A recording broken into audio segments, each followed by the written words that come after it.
On va directement répondre à sa question. Merci.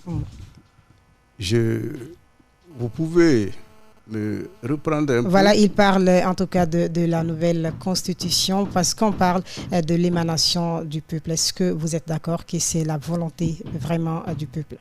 Non seulement ça, mais je me rappelle, il a dit d'abord que... Il parle également du bilan. Quel est le changement que le président Alpha Condé a apporté? Le concernant, parce que je l'ai bien écouté, même si je n'ai pas bien retenu ce qu'il a dit, mais le concernant lui, je vais lui citer un seul fait du bilan politique du professeur Alpha Condé, dont il est en train de jouir aujourd'hui sans se rendre compte. Parce que la liberté de parole dont il est en train de jouir aujourd'hui, ce n'est pas une liberté de parole qui était accordée avant Alpha Condé.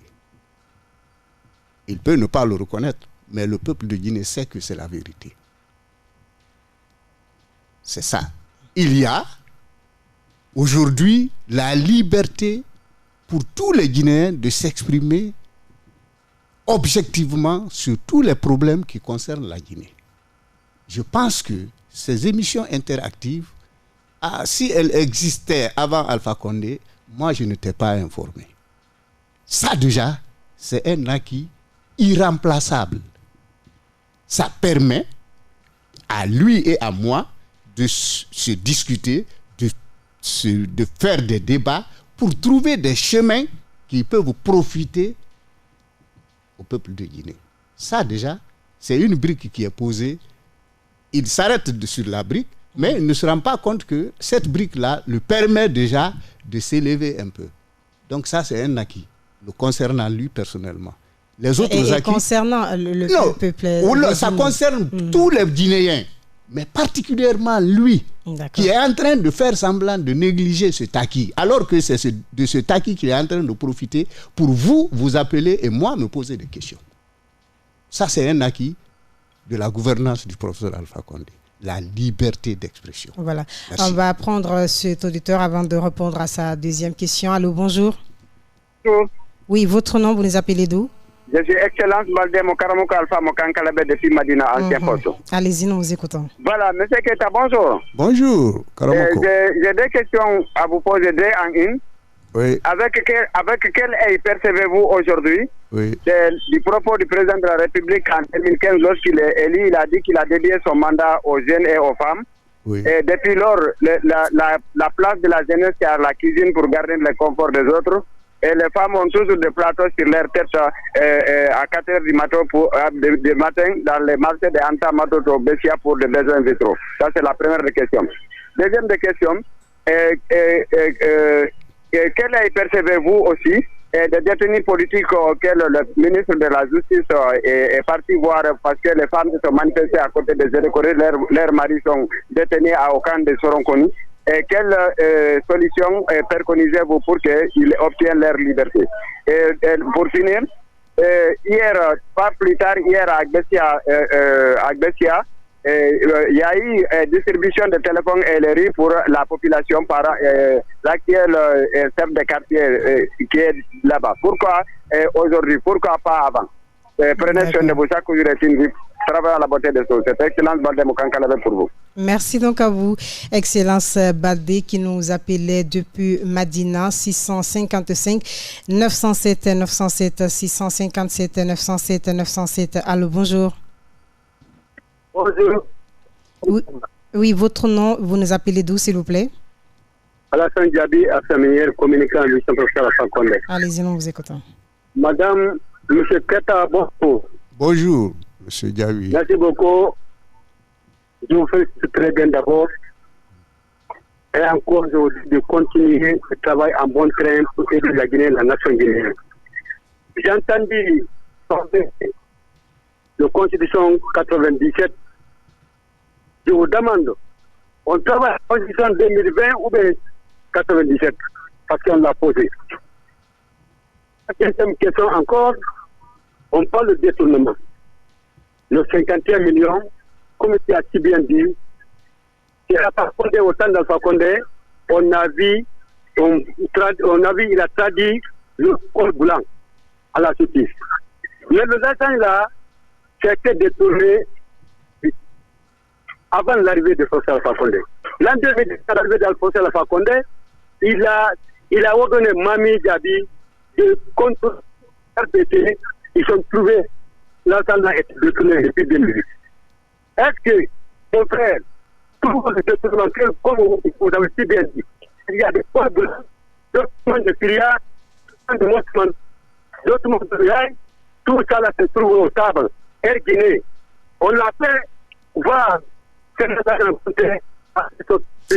voilà, très malheureusement, on a du mal à vous recevoir, Alassane Gabi. Vous pouvez toujours revenir pour continuer ou poser votre deuxième question. 655 907 907 657 907 907. Ce sont les numéros à votre disposition. Si vous voulez participer à cette émission, ce matin, nous avons comme invité Monsieur Alpha Omar Keita. Il est ancien préfet de Farana, responsable du RPG Arc-en-Ciel dans la commune de Matoto et membre de la synergie des mouvements de soutien au parti du parti au pouvoir. Allô, bonjour. Bonjour Madame Aminata Siré Bangoura et bonjour à votre invité Sidibé Abakar qui vous appelle dans Côte-5. Allez-y, nous vous écoutons. Je dis bonjour à l'honorable Dr Benio Keita qui est certes à l'écoute de cette émission et sans oublier M. Barry. Monsieur Keita, oui. Constitution adoptée, le double scrutin, tout ça là, tout est fait. Mais moi aujourd'hui, ce qui me préoccupe, oui. c'est la galère dans laquelle vivent les citoyens guinéens, la population guinéenne. Surtout avec la venue de cette pandémie. C'est vrai, c'est une pandémie mondiale. Mais aujourd'hui, qu'est-ce que vous conseillerez au président de la République de faire pour la population quand on sait qu'aujourd'hui le transport coûte extrêmement cher? Et avec, n'est-ce pas, toutes les mesures qui sont prises, les mesures, la population a tourné dos à ces mesures-là, M. Keita. Aujourd'hui, le port de bavette n'est pas respecté, le lavage des mains n'est pas respecté, la distanciation n'est pas respectée. Et nous continuons aujourd'hui, même le transport, on dit dans les taxis, de prendre 3 personnes. Aujourd'hui, tel n'est pas le cas. Dans les minibus, on dit de 7 à 10. Tel n'est pas le cas. Nous continuons à payer le même transport. Et demain, l'état d'urgence va prendre fin. Qu'est-ce que vous demanderez au président de la République de faire pour la population? Faites comme ça. Voilà. Merci donc à vous, Monsieur Aboubakar Sidibé. On vous a largement compris. On va donner la possibilité à notre invité de répondre aux questions. Mais avant, on va écouter très rapidement cet auditeur. Allô, bonjour. Bonjour, madame. Oui, votre nom, vous nous appelez d'où? Pardon? Allez-y, nous vous écoutons. Bonjour, monsieur Keita. Bonjour tout le monde. Monsieur Adama Kourouma, revenez, ça ne le fait pas du tout. Vous pouvez toujours revenir. Alors, monsieur Keita, il y a beaucoup de questions pour vous, en tout cas dans cette émission. On vous demande toujours sur la nouvelle constitution. On va répondre à cet auditeur. Je ne sais pas qui l'avait posé. Est-ce l'émanation du peuple? Les résultats qui ont été publiés par la CENI et qui ont été en quelque sorte validés par la Cour suprême prouvent à suffisance que ces textes juridiques sont l'émanation de la volonté populaire. Juridiquement parlant, il n'y a pas au-dessus de ce raisonnement. Ceux maintenant qui, par passion politique, ne reconnaissent pas ou ne se reconnaissent pas dans ça, c'est peut-être aussi leur droit. Mais c'est toujours à cause de ça que l'on a créé les urnes. Moi je veux, toi tu ne veux pas. Allons nous exprimer et les urnes vont dire la vérité. Voilà ce qui s'est passé. Nous ne disons pas que à 100% les Guinéens ont voté la Constitution. Non. Mais la démocratie, c'est quoi? C'est la dictature de la majorité. À partir du moment où la majorité des Guinéens a soutenu et a accepté, a approuvé ces textes-là s'imposent à tous les Guinéens. C'est ça la valeur de la démocratie. Donc, je ne discute pas de la validité ou de la non-validité de ces textes. Parce que moi, je fais confiance aux textes juridiques qui sont appliqués chez nous en Guinée. Alors, et un autre auditeur également, je crois que ça doit être Excellence Baldé, qui en tout cas le rappelait, le président Alpha Condé a toujours rappelé qu'il dédiait son mandat aux jeunes et aux femmes. Est-ce que en 10 ans de gouvernance, vous pensez qu'il y en a assez fait pour ces deux couches? Merci. Il est guinéen comme moi, comme vous. Nous sommes tous témoins de façon consciencieuse. Aujourd'hui, le nombre de jeunes et de femmes qui ont eu la possibilité de s'auto-financer ou de s'auto-soutenir, ce nombre-là, par rapport au passé de la Guinée, vraiment est un nombre qu'il faut respecter. Tout dernièrement, hier, pas plus tard, nous avons vu des activités du chef de l'État qui contribuent surtout, pas les femmes ou les jeunes seulement, qui contribuent à combattre l'extrême pauvreté au niveau de nos foyers. Tout ça, c'est des acquis. Ils vont me dire que pourquoi pas hier, pourquoi aujourd'hui. Oui, mais chaque chose a son temps. Quand ces structures ont été mises en place, l'ANAFIG, l'ANIES et tout ce qui s'ensuit, quand est-ce? Donc, on ne peut pas faire tout en un jour. On ne peut pas aussi se vanter de pouvoir tout faire. Mais chaque chose se fait. Il en a assez fait donc pour les jeunes, mais pendant ce temps, on le sait, il y a beaucoup de jeunes diplômés qui se retrouvent sans emploi. Non, mais c'est clair, c'est ce que je vous explique. Mais le nombre de jeunes aujourd'hui qui se retrouvent sans emploi et le nombre qui se retrouvaient avant lui sans emploi, est-ce que c'est comparable? Ce n'est pas comparable. Il ne peut pas tout faire en un clin d'œil. C'est ça la vérité. Ce n'est pas par une baguette magique qu'on peut résoudre tous les problèmes d'une société. Il faut aller étape par étape.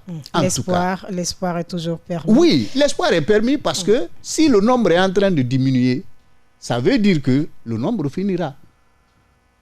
Parce que, objectivement parlant, avant lui, le nombre de jeunes diplômés qui étaient sans emploi et aujourd'hui, le nombre, malgré à chaque fin d'année, les universités ne font que déverser cette main-d'œuvre-là sur le terrain. Mais on l'absorbe au prorata des possibilités à disposition. Parce qu'il ne faut pas aussi tromper les gens. Faire semblant de leur donner des occupations au moment où ce n'est pas des occupations. Non. C'est pourquoi c'est au prorata des possibilités qui se présentent à la gouvernance qu'on trouve la solution d'emploi de cette jeunesse. Les femmes, les MUFA et tout ce qui s'ensuit sont des structures qui contribuent aujourd'hui à l'autosuffisance économique des femmes, à les aider à aller vers cette possibilité. Ce n'est pas que nous allons créer en un clin d'œil et totalement le bonheur de tout le monde. Non. Ce n'est pas... Même Dieu, il enrichit les gens par étapes et par groupe. Si tout le monde était riche à la fois, le monde serait invivable. D'accord. Alors, il y a cet autre auditeur également qui parlait du non-respect des mesures barrières, également le coût du transport. Alors, qu'est-ce que vous conseillez au président Alpha Condé, puisque demain, d'ailleurs, il doit s'adresser à la nation par rapport aux mesures barrières? Justement, vous savez, c'est pourquoi il faut avoir une conscience patriotique. Le bonheur du pays, ce n'est pas un seul ou un petit groupe qui peut le faire. C'est tous les fils du pays. Ce que l'État peut, c'est mettre des structures fiables et efficaces pour barrer la route à la pandémie. Les règles maintenant qu'il faut appliquer pour que ces mesures-là restent efficaces contre la pandémie, l'application de ces règles relève de l'engagement patriotique de tous les Guinéens. Le pouvoir a édicté les règles comportementales qu'il faut adopter pour nous permettre de barrer la route à la pandémie. Mais si, en tant qu'individu, en tant que Guinéen, toi tu trouves que appliquer ces règles-là, ce n'est pas ton devoir, tu ne contribues pas à combattre la maladie. Donc ça doit être la responsabilité de tout un chacun. De tout un chacun. Ça, c'est clair. Maintenant, quand il me parle d'affaires de transport, mais qu'est-ce que l'État peut? C'est prendre des dispositions d'accompagnement économique de toutes les structures. Et je crois que cela n'a pas manqué au gouvernement guinéen. Mais les gens veulent tout et tout de suite. Ça ne peut pas se passer comme ça. L'intention déjà d'accompagner les différentes activités économiques à cause de la pandémie, ça c'est une intention qu'il faut saluer et encourager. Et on ne peut les faire, cette intention ne peut être mise en pratique aussi qu'en fonction des possibilités de l'État. L'État n'a pas toutes les possibilités. Mais vu quand même, connaissant le quotidien des Guinéens, payer par exemple le tronçon c'est à 3 000. Est-ce qu'en réduisant le prix du carburant peut-être, même si l'État a pensé à le faire, mais ça n'a pas eu d'impact quand même sur le transport? Les gens ne veulent pas aussi que ça ait un impact. Je vais vous dire, moi chaque matin, si je dois me déplacer pour aller à Kaloum, en quittant la banlieue, si hier j'avais l'habitude de payer 1 000 francs, aujourd'hui la pandémie fait que je paye 3 000. Chaque jour, je serai obligé alors de payer 3 000, n'est-ce pas? À cause de la pandémie. Mais justement, pour alléger cette charge-là, l'État a dit, bon, d'accord, paye les 3 000 pour ton déplacement, donne ça au transporteur, mais ton courant et ton eau là, pendant la période de pandémie, ne paye pas ça. L'État a fait quelque chose ou non? Il faut que les gens soient objectifs. C'est un peu ça le problème. On ne peut pas tout faire en même temps et pour tout le monde. C'est ça. Alors, il y a un autre auditeur également qui posait cette question. Il dit il ne parle pas forcément du cas guinéen, mais il généralise pourquoi les présidents africains aiment s'éterniser au pouvoir. Quelle est votre réaction? Oui. Il peut dire que c'est les présidents africains parce que c'est ça aussi le défaut de l'Africain.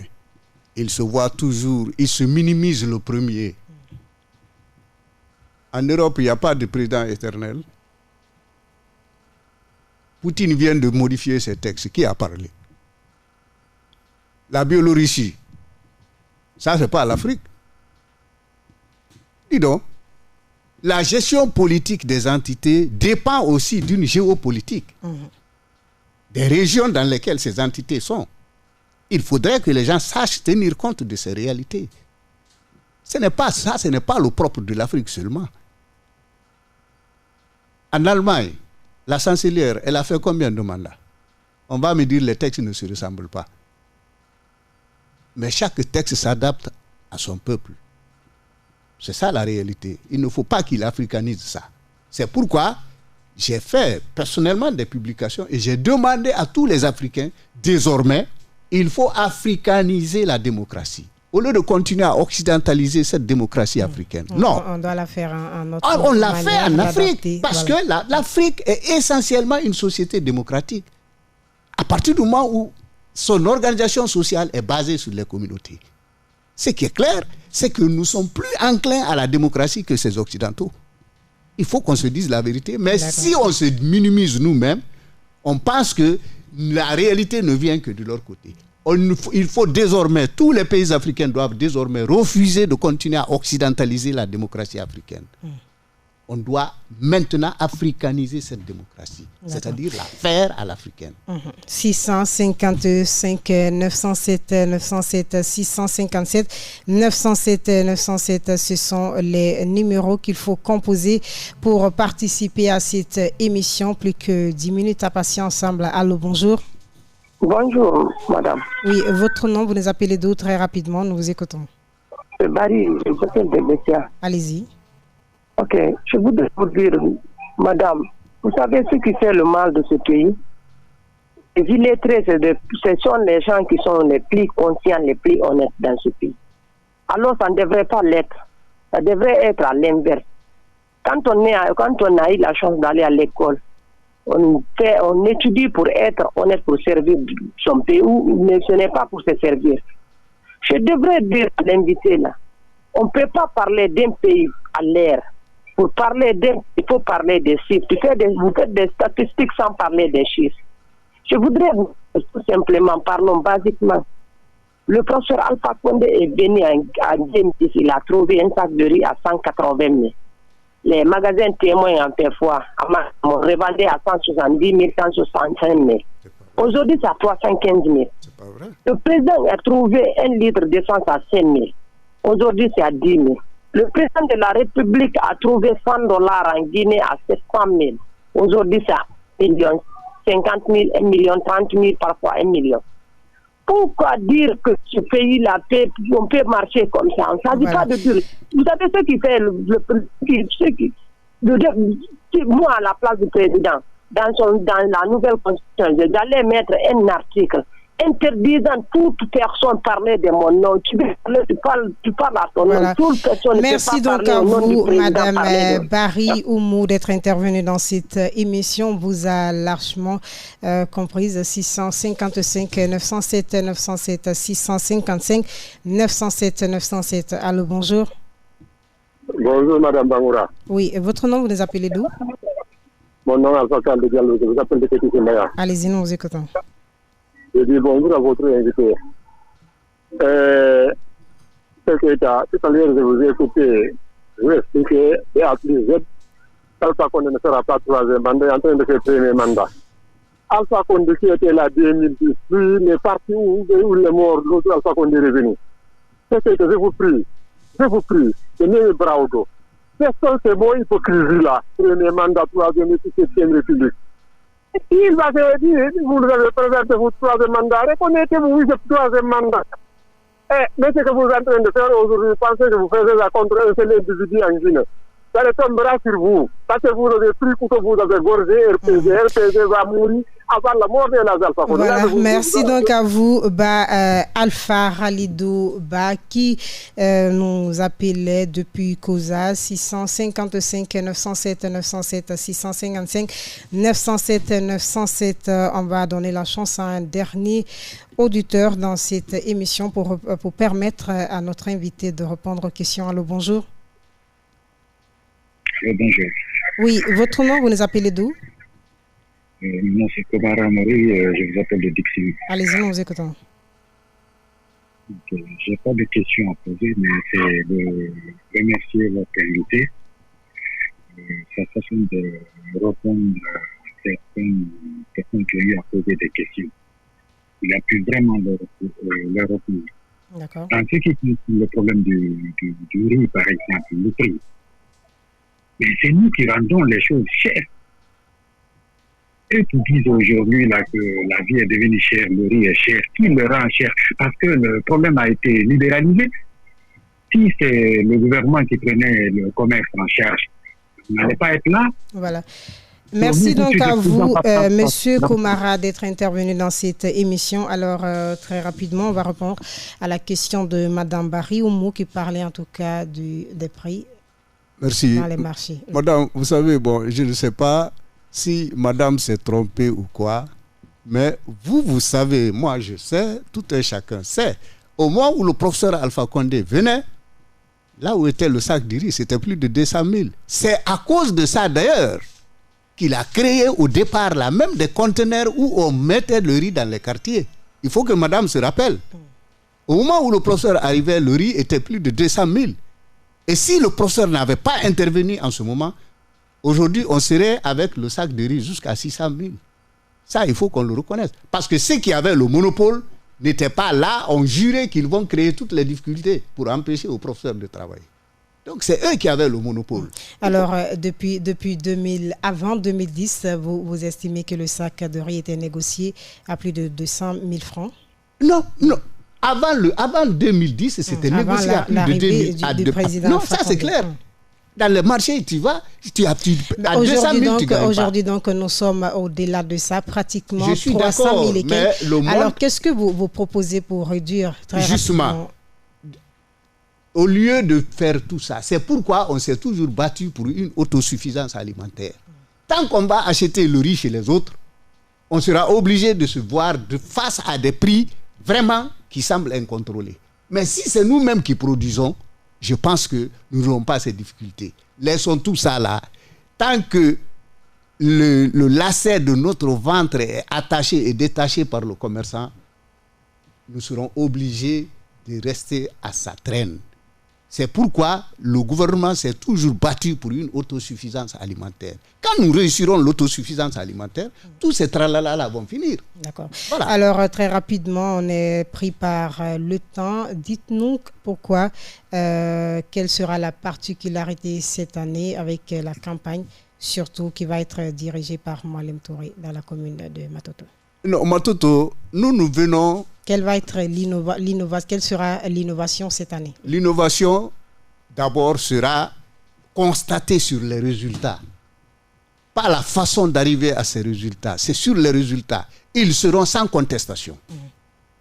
Et je vous ai garanti, je vous ai dit, soyez rassurés, qu'au soir du 18 octobre, les résultats de la commune de Matoto permettront au professeur Alpha Condé de se réinstaller à Séoutria.